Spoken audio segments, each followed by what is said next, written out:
So students, let us see the laws of returns to scale. Now laws of returns to scale are the long run laws of production. So these are long run laws of production. Long run laws of production. We have seen short run laws of production, and we have seen that in short run laws of production, law of production is also called as law of variable proportions.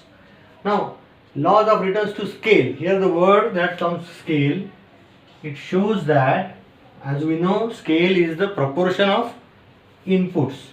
What is scale? Scale is the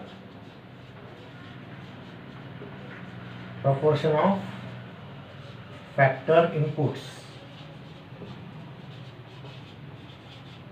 Correct. Now, because in our case of short run, we have seen that only labor was variable while capital was kept fixed. In case of long run, we are changing both labor and capital. So what can happen in that case? Let's see. Say we have got labor and we have got capital. So maybe you have got a proportion of 2:1. So you have 2 labor and 1 capital, or you have 4 labor and 2 capitals, 6 labor and 3 capital, 8 labor and 4 capitals, 10 labor and 5 capitals, 12 labor and 6 capitals, 14 labor and 7 capitals, like this. Now it is a similar kind of law as we are having law of variable proportions. That is, when the scale is less and it slowly increases, we get better returns, that is better production. But when we start increasing the scale up to a certain amount, we find that after some certain point, the output gets saturated. That means if you increase the scale by 1, output will increase by a fixed amount. If you increase the scale by 2, output will increase by fixed amount. That fixed amount will not change, and you will get constant returns. Then if you still further increase the scale, what will happen, that one stage will come when even you increase the scale, output will not increase. In fact, it will start reducing, or it will reduce, or it will increase in a reduced manner. Let us see the example of this. So what will happen in that case? Say total production and marginal production. Now let us say that when the labor was 2 and capital was 1, I was getting total production of 10. Okay. When I increased it by 2, my production went to 14. When I increased to 6, it went to 18. But then what happened after this point? It became constant. That is, after this, when I increase by 2, it is only increasing by 2, that is 20. When I am increasing by 2, it is increasing by only 2, that is 22. So there is a fixed increase here. And after that particular point, when I further increase the scale, what will happen, that it will not increase. It will, in fact, it will start reducing, or it will increase in a smaller rate, like 23 or maybe 23.5. So the rate of increase in the production will reduce here. So what is happening here? The marginal production here is 4. Here it is again 4. Then here it is 2. Yeah, I have to increase it little bit. So maybe it is 13, and it becomes 3. It becomes 4. It's increasing. Then it becomes 2. It becomes 2 here. Then it becomes only 1, and then it becomes 0.5. So what is happening here is that up to certain point, when you increase the input, output is increasing and the marginal production is also increasing. After certain point, you will find that marginal production is a fixed amount of marginal production is increasing with a fixed amount of increase in the scale. And finally, you find that if you further increase the labor, then the marginal production will not increase, it will reduce compared to the input. So based on this, there are figures we have used. Based on this, we can find that there are 3 different laws of returns to scale. The first law is called as law of increasing returns to scale. The first law is called as law of increasing returns to scale. The second law is called as law of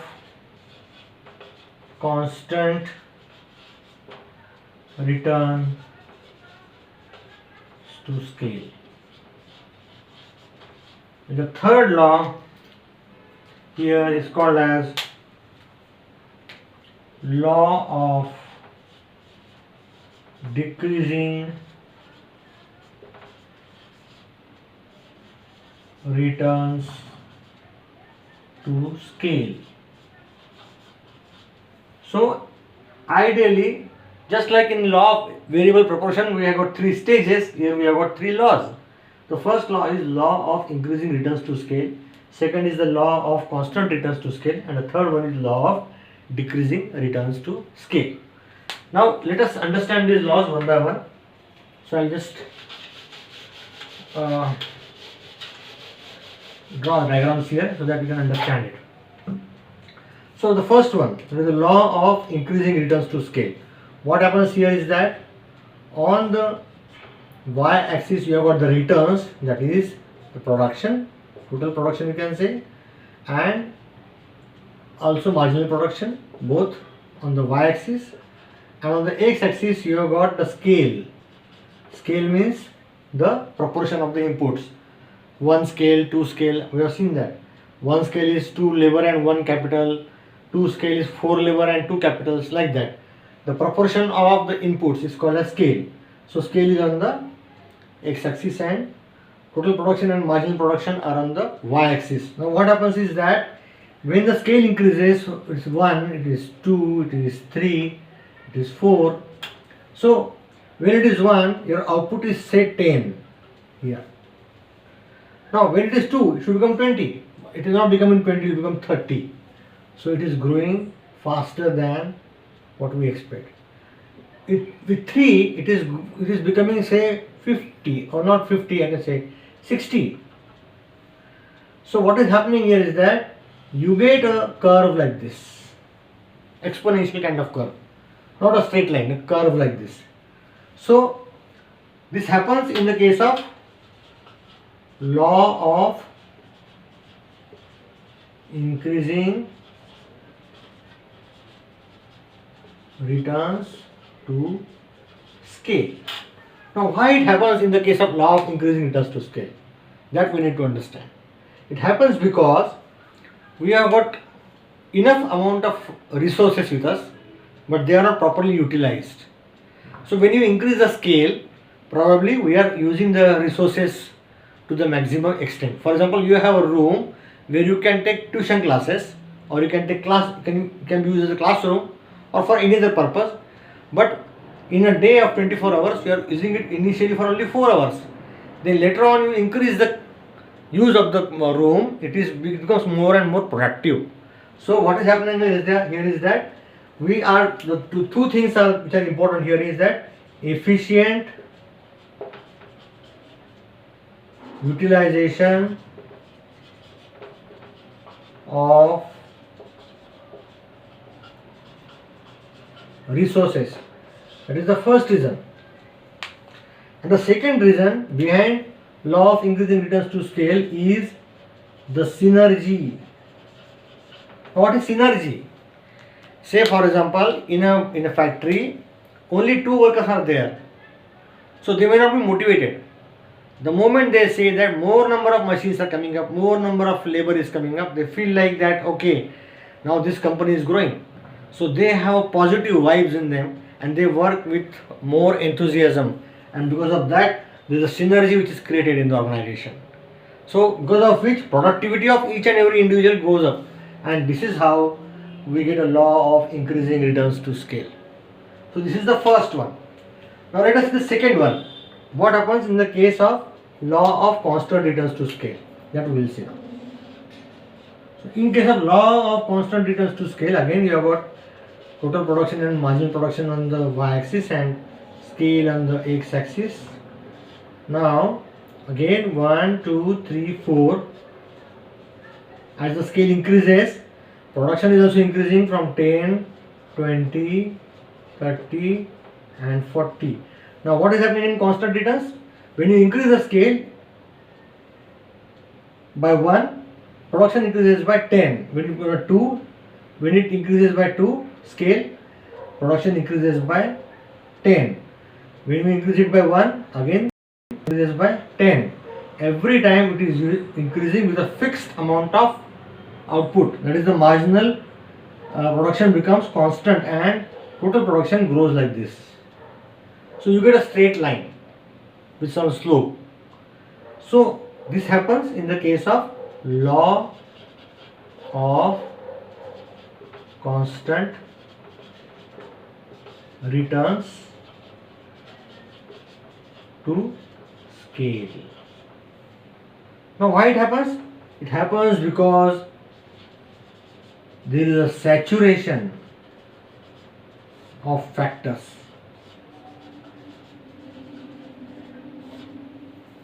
Factors become saturated because now the place is being utilized completely. There is the efficient utility of the space.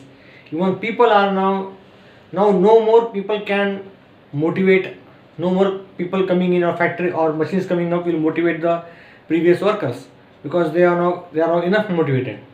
So what happens is that at a particular level there is saturation in the factors. There is a saturation in the factors like labor, machineries, everything is saturated. So what is happening that you get a fixed amount of output increasing.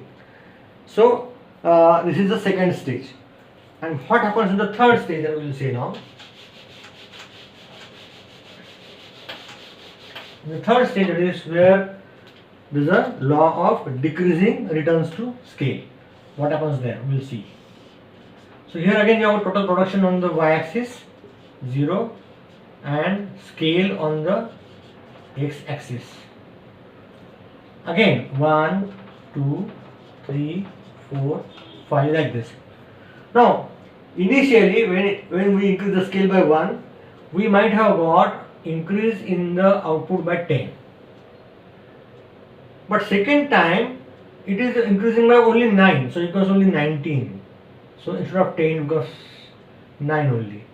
Third time it becomes only say 8. So first time it is 10, then it becomes 19, it becomes 27, then it becomes 34. So it is increasing by in a lower rate. So you get a curve. But now this is a positive curve, this is a curve which is actually a declining curve. So there are two different curves are here. So one curve is of law of increasing returns to scale and one is of law of, the slopes are different. One has an increasing slope and one has a decreasing slope. Law of decreasing returns to scale. Now why it happens? Because after a certain limit, if you further increase the scale, what is happening is that production is not increasing in that extent because already it has achieved the saturation level. It is still increasing, but the amount of increase in the production is reducing with every increase in the scale. It keeps on reducing. So we have oversaturated the position, and there are other factors which are called as diseconomies of scale which come in picture here. Diseconomies of scale come in picture. That is what happens is here is that the things like the chaos in the factory, बहुत सारे उथल पुथल हो रहा है, chaos है factory में, then inefficient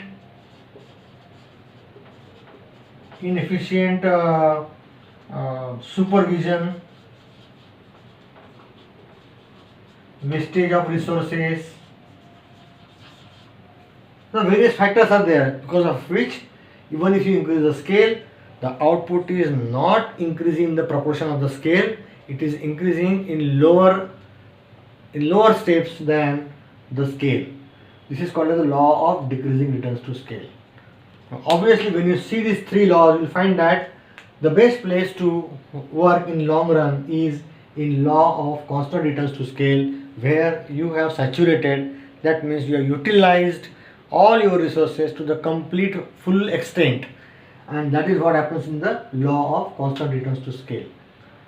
So these are the three laws: law of increasing returns to scale, law of constant returns to scale, and law of decreasing returns to scale.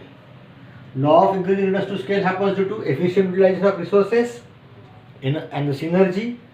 Law of constant return to scale happens due to saturation of factors, and law of decreasing returns to scale happens due to diseconomies of scale such as chaos, insufficient supervision, and wastage. Thank you.